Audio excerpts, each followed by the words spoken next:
Level 1. Bar bouncer. You make $11 an hour.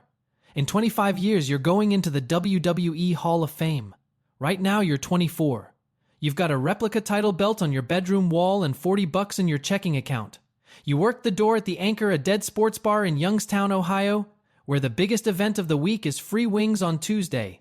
Part of the job is the old drunk in the corner, Duke. 3 hours, 1 Coors Light. You cut him off, you pour him into a cab, he calls you kid and forgets your name by morning. Tonight, the whole town shows up. Marcus is back, reigning WWE World Champion. He grew up 2 streets over and never lets anybody forget it. His publicist booked a Giving Back to My Roots photo op, local news and all, after a rough month. $20 a picture, cash only, the proceeds going to a charity that is somehow just him. You set a folding chair out for him. He kicks it over like it owes him money. You ask for 1 picture. 1. He says it into the mic so the whole bar hears it. Kid, the closest you'll ever get to this belt is holding the door open for it. The whole town laughs. Then, last call. 4 guys in Marcus shirts start swinging. You eat a punch. You taste copper. You grab that same folding chair. 4 men go down before the Bud Light sign stops buzzing. And the old drunk in the corner wasn't watching the fight. He was watching your hands. Turns out Duke wrestled for a living once. 20 years on the undercard, getting pinned in towns like this one so guys like Marcus could shine. He never got the belt. He slides a card across the bar. An address. A time. Bring the chair, he says. But he just saw the one thing nobody can teach. And it's why Marcus ends up in that same folding chair 25 years from now, broken finished, asking you for a favor. None of this is over. Level 2. Trainee. 6 in the morning. And your body already knows something your brain hasn't agreed to yet. The address on the card was a converted auto shop on the edge of town. 1 ring. A space heater that doesn't work. A smell like canvas and old sweat. Duke meets you at the door with coffee in a styrofoam cup and 0 patience. 20 years on the undercard, back when the territories were still dying out. A bad hip, a worse liver, and an eye that misses nothing. $200 a month, cash, and you don't have it.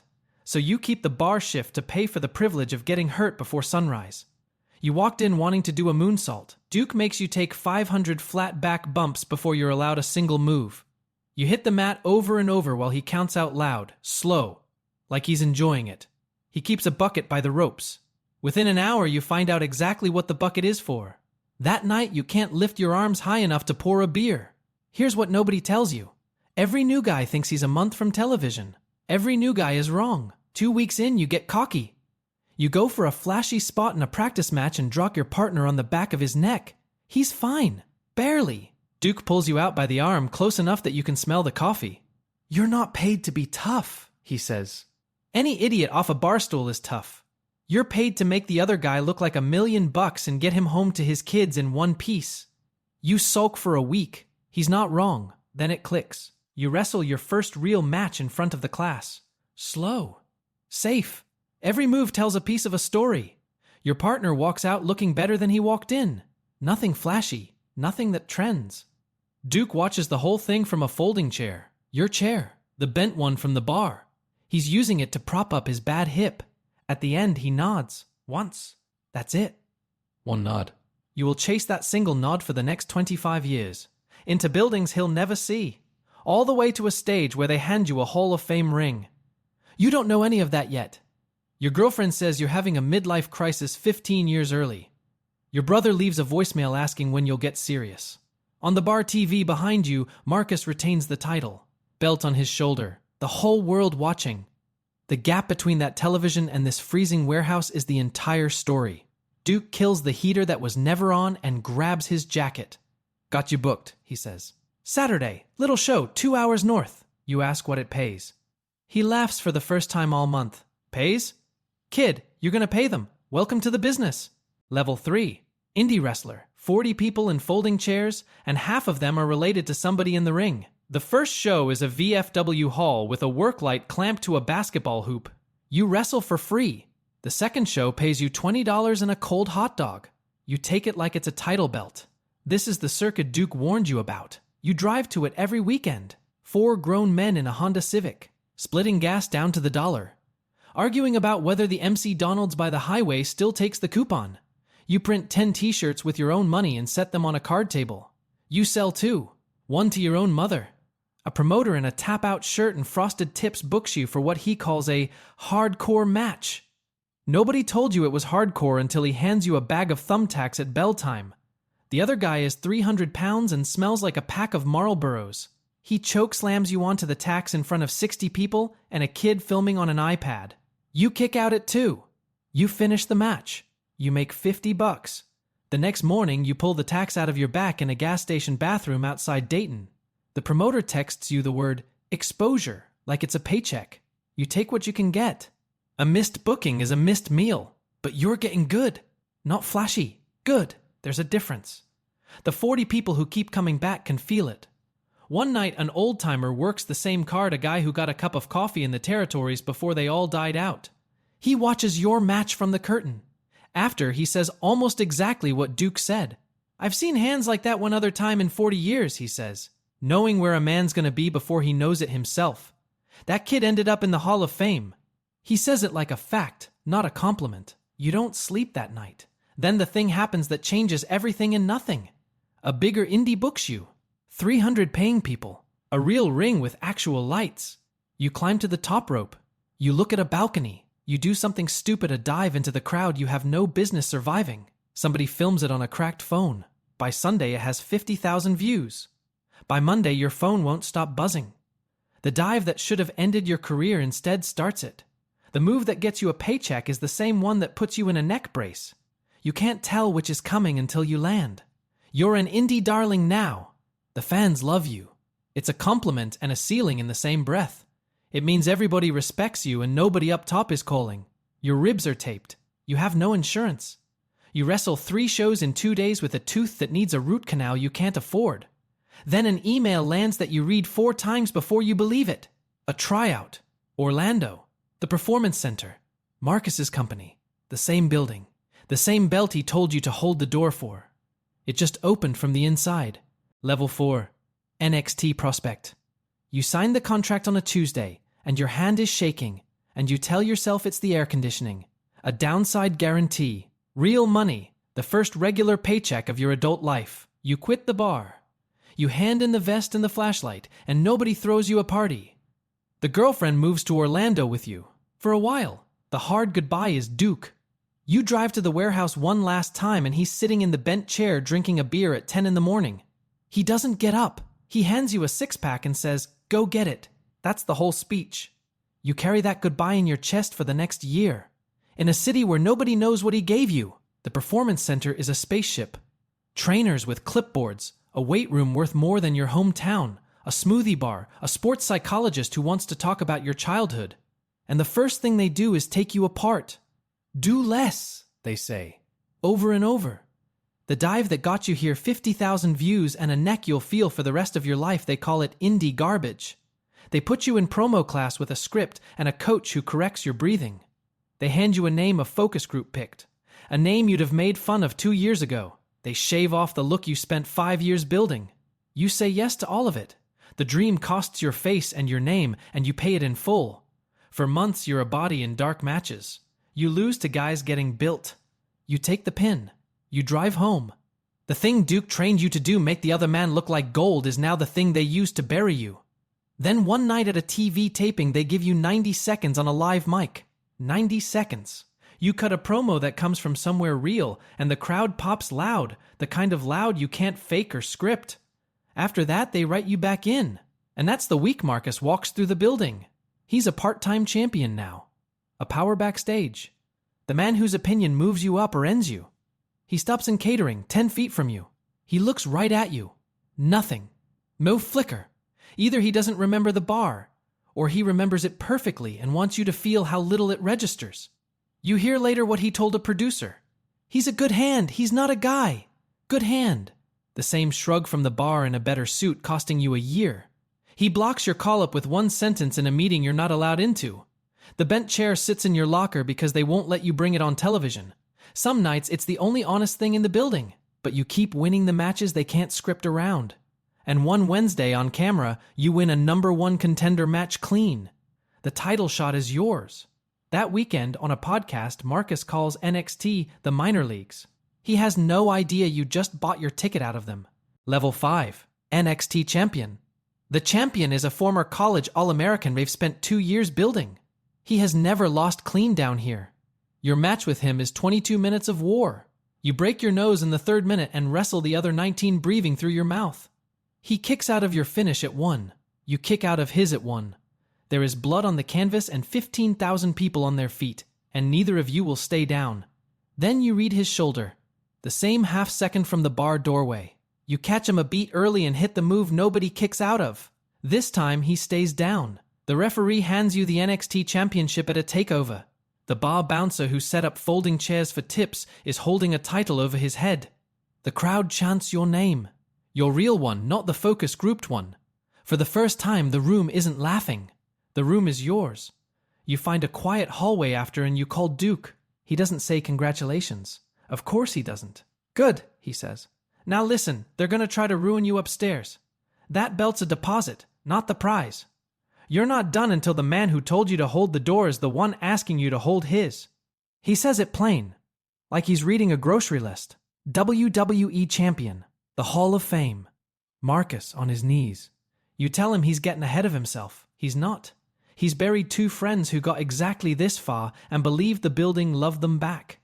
The reign is everything you wanted. Merch flying off the shelves with your face on it. The best matches in the entire company are happening on the show they call developmental. They bring you up to a crossover event. You steal the night clean off the main roster stars on their own show. Down here you are undeniable. Up there you are invisible. NXT is a beautiful holding pen. You're a champion in a waiting room. The longer you hold the belt, the more it feels like a leash with a title plate on it. You become the most famous wrestler in the country your own boss won't put on the main show. And the building is run by men who watched you steal their show and decided that was a problem, not a paycheck. Marcus goes on a podcast. Someone asks about you. He's a great little NXT guy, he says. Little. That's the whole sentence. Same blade as the bar, just dry cleaned now. You sit with that word for a week. You watch your own match back at 2 in the morning. The flaw isn't the work. The flaw is that you came from a doorway instead of a dynasty. Some rooms never forgive that. Then the call comes. You've been drafted to the main roster. Raw, the big show. The thing you've wanted since you were a kid.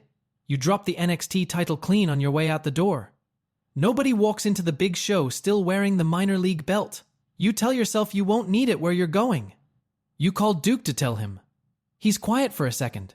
Then, okay, now the real cage opens. You think he's being dramatic. He's never once been dramatic in his life. And in 3 weeks you're going to understand exactly what he meant. More alone than you have ever been. Level 6, main roster. Your debut match lasts 4 minutes. You lose clean to a guy whose only real skill is that his shirt sells. That's the welcome. No grace period. You walk through the curtain you fought 10 years to reach. The NXT title you bled for evaporates the second you're on the other side of it. 60 people on this roster. You're number 60. The crown didn't travel. Then you learn how it works up here. It's worse than losing. 50-50 booking, you win one, you lose one, you never gain an inch. Creative has nothing for you this week, a producer says, not unkindly, the way you'd tell a man the kitchen's closed. You get a segment. You're walking to the curtain. A guy in a headset tells you it's cut for time. You learn that the locker room is a high school with a 401k. They repackage you a 3rd time. New gear, new music, a character document written by someone who has never taken a bump in his life. You start to disappear. And then a kid saves you, except he doesn't know he's doing it. He's 22, green, terrified, about to get fed to the machine on live television. You're in there with him. Instead of making yourself look strong and leaving him in pieces, you do the thing Duke beat into you in a freezing warehouse. You make the kid look like $1 million. You take the fall yourself. You walk him through it move by move and get him to the curtain breathing. The veterans see it. Wrestlers who've ignored you for months. One of them, a man with 20 years and real backstage weight, finds you after. You protected him, he says. That's all. The next week you get booked in something that finally matters, because the one currency up here that politics can't print is the respect of the men who have actually done the job. That something is Marcus. You already know how this ends before the bell. You're there to lose. But for 15 minutes on national television, you carry him. You read his shoulders. You time every near fall. You tell a story so good the building forgets it's supposed to cheer for him. The crowd chants your name in his match. He pins you anyway. He gets the win, the promo, the highlight package. You get a pat on the shoulder in the back and one word. Good hand. Same word as the catering line. Same word as the suit. Credit flows uphill in this business. Blame flows down. You did the work. He carries the trophy. The office writes it down backwards. But you smuggled something into that match.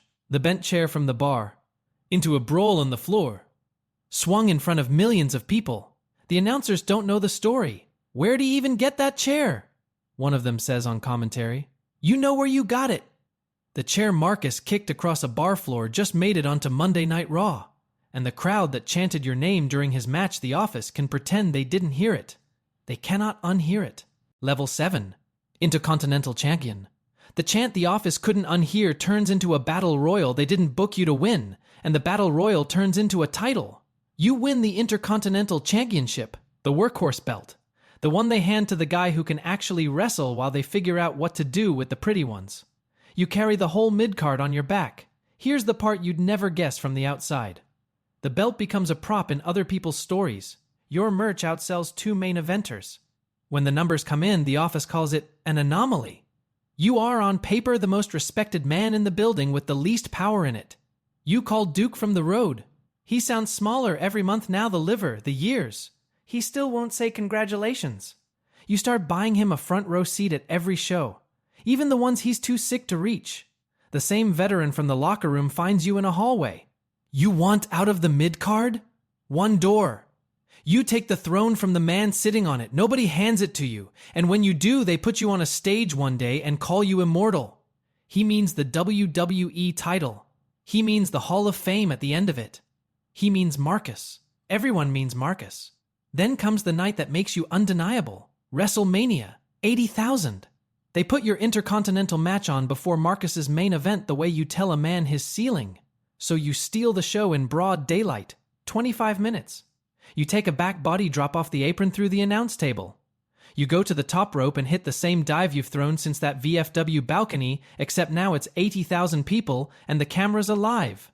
You have the match of the night an hour before the main event. And during Marcus's match, the one that's supposed to close the show, the crowd chants your name. Through his entrance, through his finish. 80,000 people in his match calling for you. He hears it. And he does what threatened men with power always do. He reaches for politics instead of a wristlock. A month later, on a Monday night, your next match gets cut.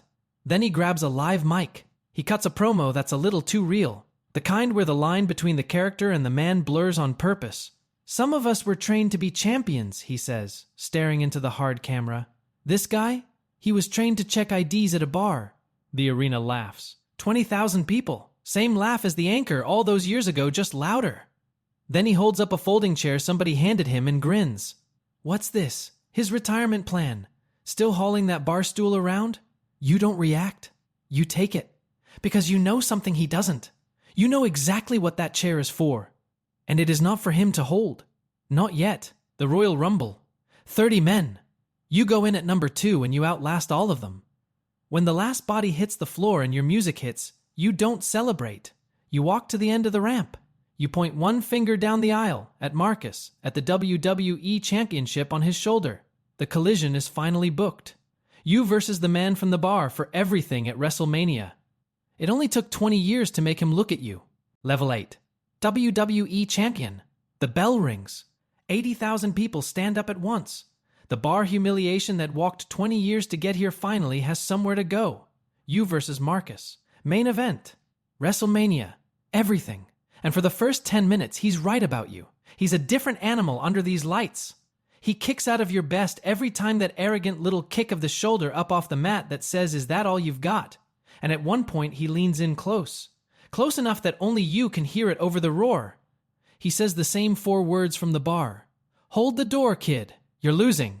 And for a few seconds, you believe him exactly the way you believed him at 24.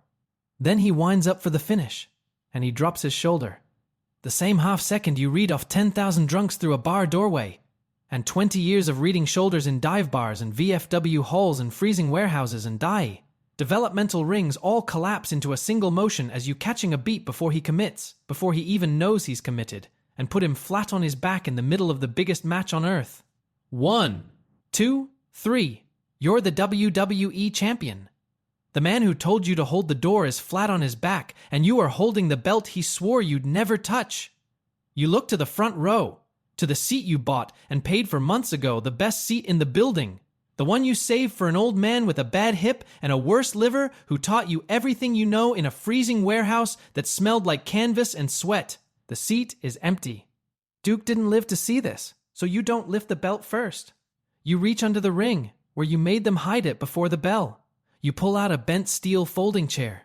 You lift that over your head instead. 20 years old, the dent's still in it. The arena has no idea what it's looking at. You do. And the one nod you chased for 2 decades, you finally understand you were chasing it for him. Then the part nobody warns you about. Being champion is 300 days a year on the road, a different city every night, the same hotel ceiling. You're the champion of the entire company, and you eat gas station sushi alone at 1 a.m. in a rental car. The schedule eats your knees. It eats your sleep. It eats the memory of which state you woke up in. And it eats the relationship. The one your girlfriend warned you about, back when she called this a midlife crisis 15 years early. Everyone in the building wants the belt. The man carrying it is the loneliest person in the arena. You climb 2 decades to reach the top. The top turns out to be the smallest cage yet. The only one with no door at all. Reign after reign, you become the face of the entire company. Your body starts filing paperwork your pride refuses to sign. A knee that locks. A neck that buzzes when you turn your head too fast, the same neck you wrecked on that viral dive a lifetime ago. And one morning, taping it up in some bathroom, you catch yourself doing the math on how many matches you have left. Marcus is at the back of the picture now. Fading. An old lion they keep around for the photographs. You pick your last match yourself, and you walk out of it on your own 2 feet. In this business, that's the rarest ending there is. The bar is 20 years behind you. And there is 1 chair left to put down. Level 9. Hall of Famer. They call your name. The business that bet against you for 25 years rises to its feet. Half the people clapping spent years of their lives trying to keep you out of this building. Your brother is in the 3rd row. He stopped leaving those voicemails a long time ago. You stand at the podium in a suit that costs more than your first car. You do the thing nobody expects. You don't thank the company. You say one name they don't know. Duke. The drunk at the end of a dying bar who watched your hands when nobody else would look at your face. Dead 5 years now. You tell 18,000 people about a freezing warehouse and a man who gave you 1 nod and a bucket. The chair is for him too, you say. Nobody in the arena understands. It was never for them. 3 months later, Marcus comes to see you, not as a rival. As a man with a bad back, no patron, and a reputation that empties rooms. He's asking carefully, with a pride he can't quite set down if you'd put in a word for him. A backstage job. A coaching spot. The man who told you to hold the door is standing in your doorway, waiting for you to open it. You don't gloat. You're too old for it. You go to the corner of your office. You bring out a bent steel folding chair. The same one. The dent his boot left in it a quarter century ago is still there, right where he kicked it across a bar floor. You set it down in front of him. Sit down, Marcus. You've earned it. He looks at the chair. He looks at you. The old pride flickers. Then he sits. Not because he's humble. Marcus was never humble. Because he's tired. And tired doesn't have a pride budget. Some debts don't need a speech. Some debts just need a chair and 25 years. You give him the coaching job. He's good at it when he stops fighting it. Now, the part nobody tells you. You don't get to stay. You run a school now. A converted auto shop on the edge of a town nobody drives to on purpose. 1 stiff ring, a space heater that doesn't work, and a smell you stopped noticing years ago. A kid walks in, 24, busted lip. A clip on his phone of himself dropping 4 guys outside the bar where he works the door. He's broke. He thinks he's a month from television. He's wrong. They're always wrong. But he reads the room the second he walks in. Clocks the exits, the weight on your feet. Who's dangerous and who's furniture? The exact way you used to read a doorway full of drunks. The tell. Same hands. You'd know them anywhere. You pull a folding chair off the rack. You hand it to him. 6 a.m, you say. Bring it back. He takes it. And you give him the one thing you spent 25 years chasing. You nod. Once. The tell is the hook. The tell is the trap. And somewhere in a freezing warehouse, the chair is already waiting for the next one. If this one stayed with you, like and drop a comment with where you're watching from. Subscribe for more.